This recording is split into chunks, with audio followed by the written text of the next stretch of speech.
buenas a todos, es un placer tenerlos aquí un día más en el canal de Entendiendo la Fisiología y el día de hoy continuamos aquí en el módulo de farmacología, específicamente en el subapartado de toxicología, hablando de toxicodinámica.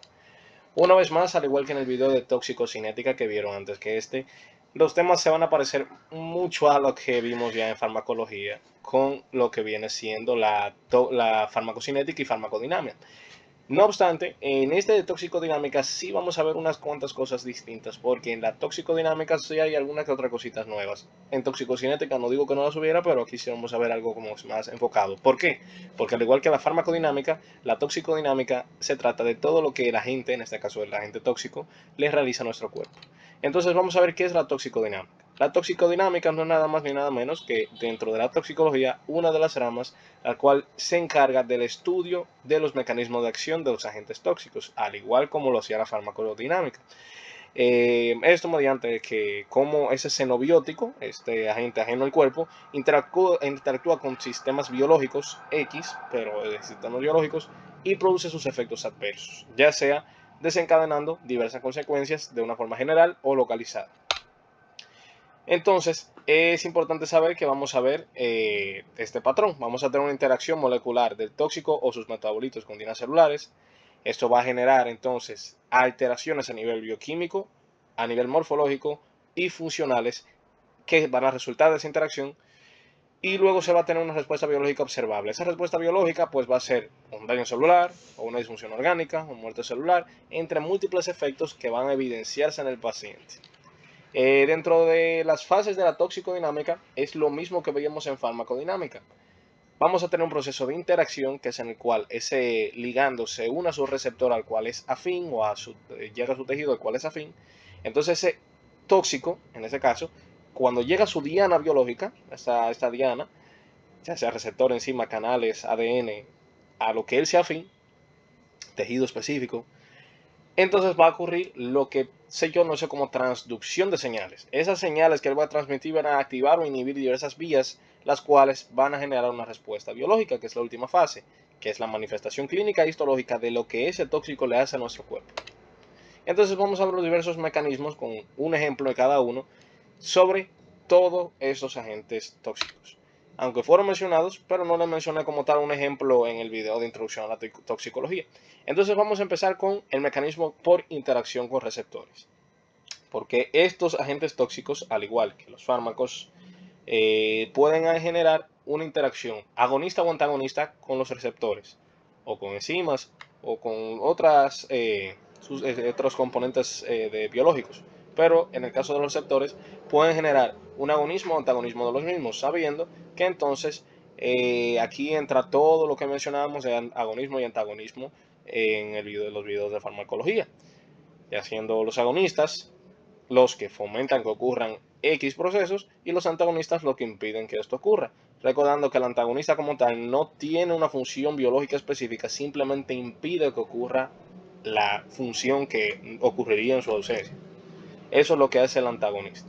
Entonces ellos se unirían a su receptor y entonces harían un efecto agonista o antagonista.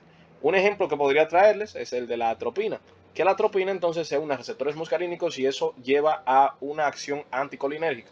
¿Y cómo se presentaría una acción anticolinérgica? Eso se puede presentar en múltiples sistemas con múltiples signos y síntomas.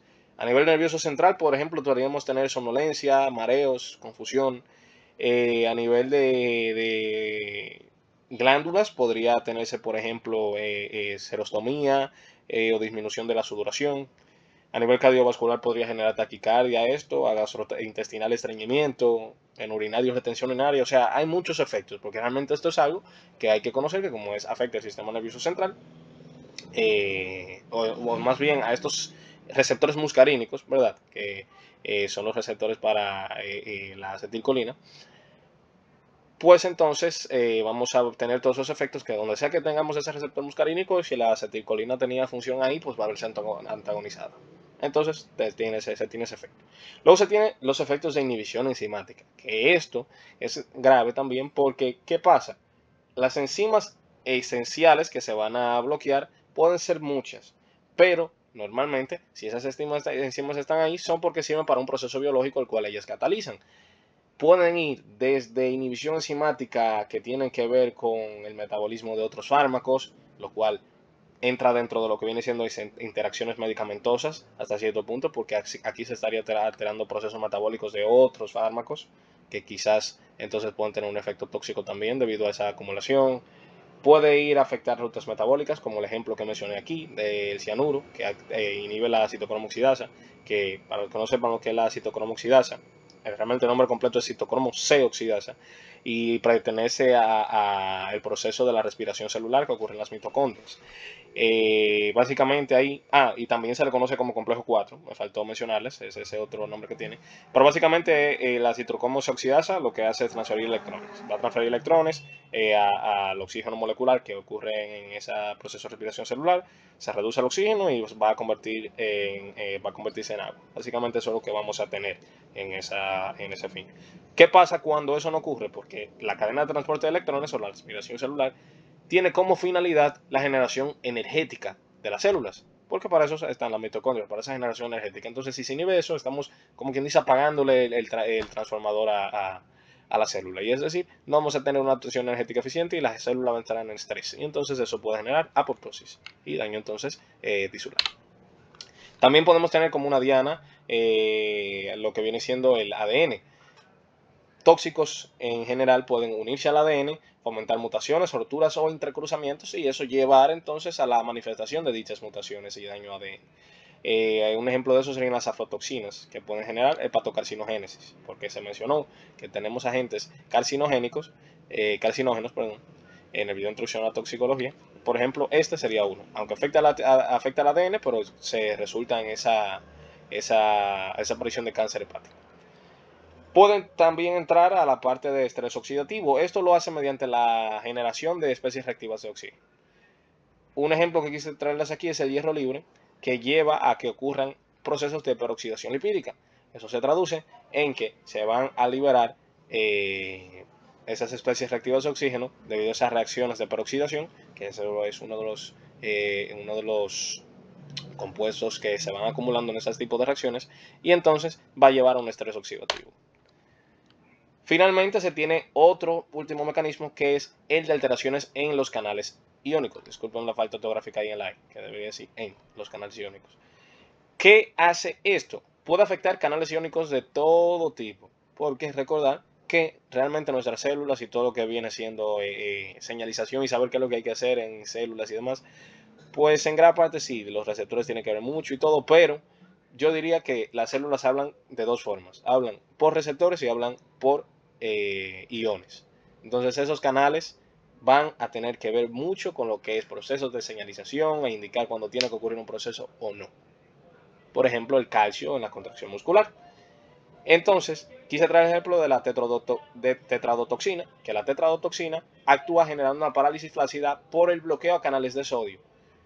Y sí, si se recuerdan en el video de microbiología que mencionábamos el botulismo, la enzima, que de hecho voy a grabar un video específico para eso, pero que mencionamos de la toxina botulínica, aunque genera una parálisis flácida, no confundirla con esta porque se puede generar parálisis flácidas desde distintos puntos, porque no necesariamente se tiene que hacer bloqueando los canales de sodio ya. La toxina botulínica lo hace mediante la inhibición a la liberación de acetilcolina. Esto lo hace mediante el bloqueo de los canales de sodio. Entonces es importante saber eso. Al igual que la tetradotoxina, hay más que hacen eso de bloquear canales de sodio y llevan a parálisis flácida. Ojo, esto no es único de eso. Pero quise traerles ese ejemplo para que tengan algo ahí característico que se le iba a parecer a otra patología. Entonces vamos a ver, que a eso ya realmente ya lo dije hace un momento, que tenemos dos tipos de toxicidad según su dinámica. Podemos tener una toxicidad global, que es una toxicidad la cual indiscriminadamente afecta a cualquier tejido y esto entonces genera una destrucción masiva y no selectiva. Y dentro de esto pueden entrar ácidos fuertes o bases cáusticas. Pero luego se van a tener toxicidades selectivas, que eran todas esas que venía mencionando en su momento, de todos esos tipos de mecanismos de acción de toxicidad, porque van a ser como que más específicos de una zona como tal. Esta toxicidad selectiva entonces va a afectar a tejidos los cuales esa toxina tenga afinidad o porque en ese lugar se concentren más. Esto va a depender mucho de la presencia de las dianas específicas. y la biotransformación y todo lo que tenga que ver con ese metabolito tóxico que va a estar presente. Vamos a ver que, al igual que los fármacos, la forma en la que el cuerpo recibe y surten efectos las sustancias que ingerimos va a depender de lo que es la genética del huésped, el estado fisiológico del mismo, exposición previa al mismo, porque puede haber generado tolerancia, que ya mencionamos que es algo que puede ocurrir incluso con los tóxicos, y se puede haber interacciones con otros xenobióticos, que eso ya lo habíamos mencionado. Quise traerles esta tablita que se listan algunos ejemplos de relevancia de lo que son estos agentes tóxicos. El paracetamol ya lo venimos mencionando en varios videos, que se genera un metabolismo, luego de su metabolismo genera el metabolito reactivo NAPQI, básicamente, no, para no deletrear el NAPQI. Este afecta al hígado y genera necrosis hepática, el plomo con sus inhibiciones de enzimas hemo, los érganos fosforados que inhiben las acetilcolinesterasas y el benzopireno que genera mutagénesis por unión al ADN. Entonces nada, eso fue todo por el video de hoy. Realmente sí sé que es un video algo corto, pero entiendo que es suficiente para que entiendan todas estas cuestiones de la toxicodinámica, en el pasado la toxicocinética y todo lo demás. Porque, como ya dije, son conceptos que ya conocemos desde farmacocinética y farmacodinámica, simplemente lo estamos aplicando a lo que viene siendo la toxicología. Entonces, si se mantienen con esos conceptos de farmacocinética y farmacodinámica, solamente tienen que pensar en aplicarlos a los agentes tóxicos y van a estar más que bien con cualquier tema que tenga que ver con esto. Así que gracias por haber visto ese video, espero que hayan aprendido mucho y nos vemos en la próxima.